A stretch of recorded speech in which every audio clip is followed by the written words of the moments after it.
fisika, jumpa lagi bersama saya 50. Bagaimana kabarnya?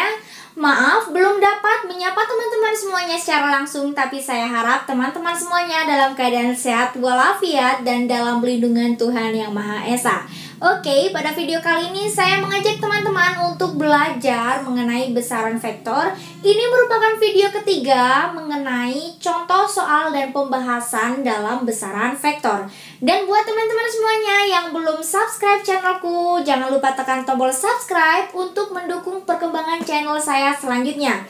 Oke, langsung saja kita mulai belajarnya. Ingat, fisikawan muda, mantap jiwa. Baik, di video kali ini kita akan membahas mengenai soal dan pembahasan besaran vektor dalam fisika. Video ini merupakan video ketiga tentang soal dan pembahasannya ya teman-teman. Langsung saja pada soal pertama, diberikan 4 buah vektor dengan besar sebagai berikut. F1 sama dengan 15 Newton, F2 sama dengan 8 Newton, F3 sama dengan 5 Newton, dan F4 sama dengan 20 Newton. Maka tentukan resultan dari keempat vektor tersebut serta arahnya.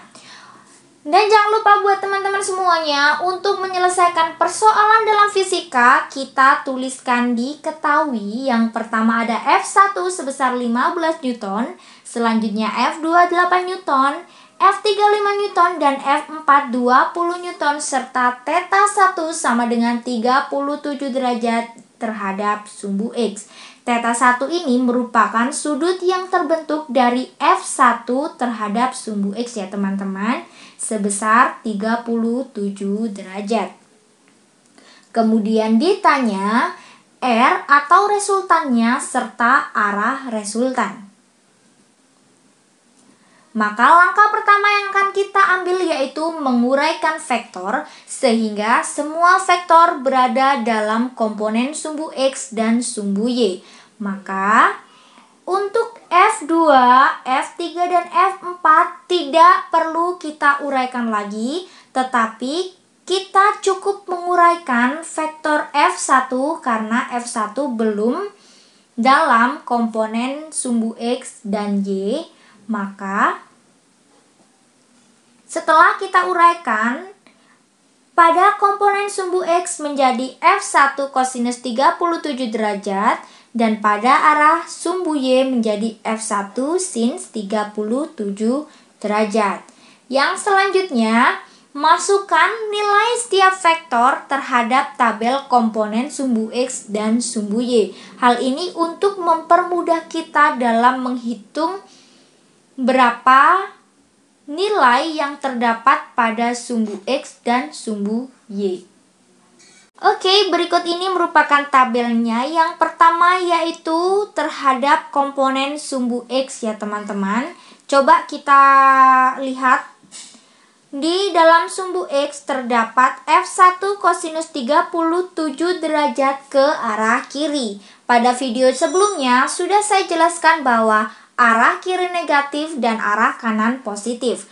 Maka dapat kita tuliskan negatif F1 kosinus 37 derajat atau nilainya sama dengan negatif 12 Newton. Kemudian ada F3 yang nilainya 5 Newton. Maka besar komponen sumbu X adalah negatif 7 Newton.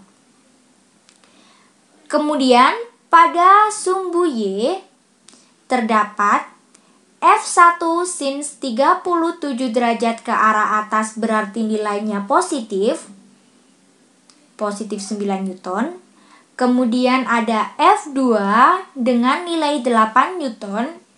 Dan selanjutnya F4 dengan arah bawah yang nilainya 20 Newton, berarti kita tuliskan F4 sebagai negatif 20 Newton.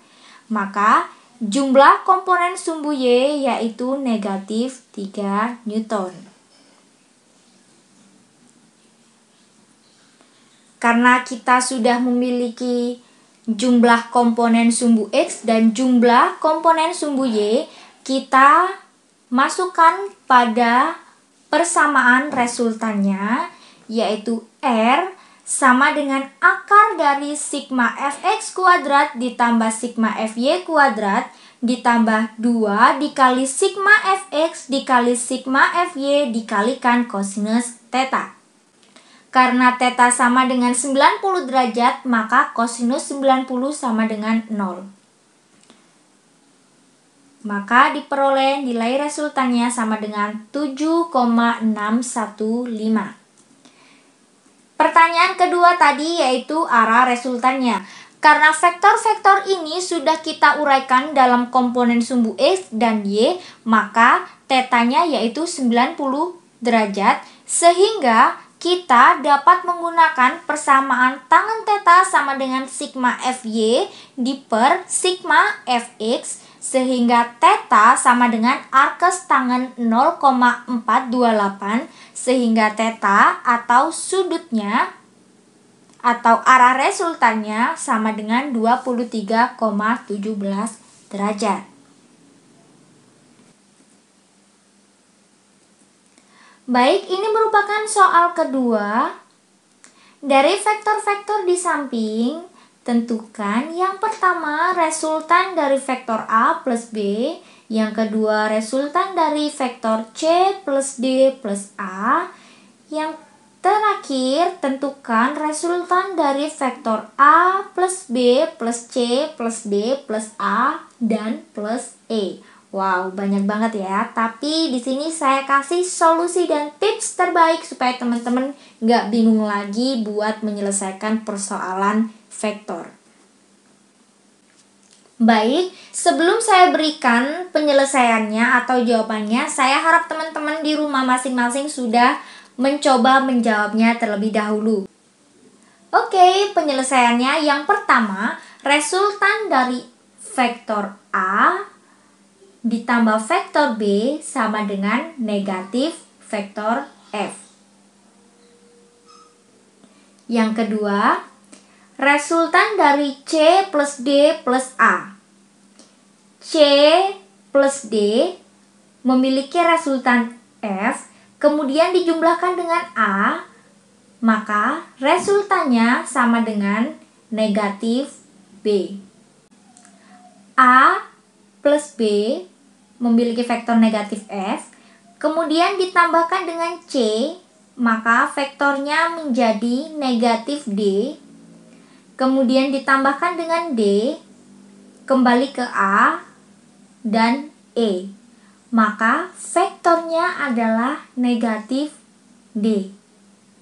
Coba teman-teman perhatikan kesamaan-kesamaan yang terjadi ketika banyak vektor yang dijumlahkan. Arah resultannya akan tetap dari pangkal vektor pertama menuju ujung vektor terakhir, seperti itu. Jadi kuncinya atau kesimpulannya, resultan dari banyaknya penjumlahan vektor itu hanya bergantung pada vektor pertama dan terakhir, yaitu pangkal vektor pertama dan ujung vektor terakhir. Seperti itu teman-teman. Oke. Salam cinta, semangat belajar fisika. Baik, cukup sekian belajar kita pada video kali ini. Jika teman-teman suka dan merasa terbantu dengan video yang saya buat, jangan lupa tekan tombol like, serta subscribe dan bunyikan tombol loncengnya untuk mendapatkan notifikasi lebih lanjut dari video saya berikutnya. Jika teman-teman ada pertanyaan, saran atau komentar, langsung tulis dalam kolom komentar, atau teman-teman juga dapat hubungi saya langsung melalui DM Instagram saya @dias_antika. Dan jangan lupa share video ini ke teman-teman kalian, mungkin saja dibutuhkan. Maaf jika ada salah kata, ingat fisikawan muda, mantap jiwa.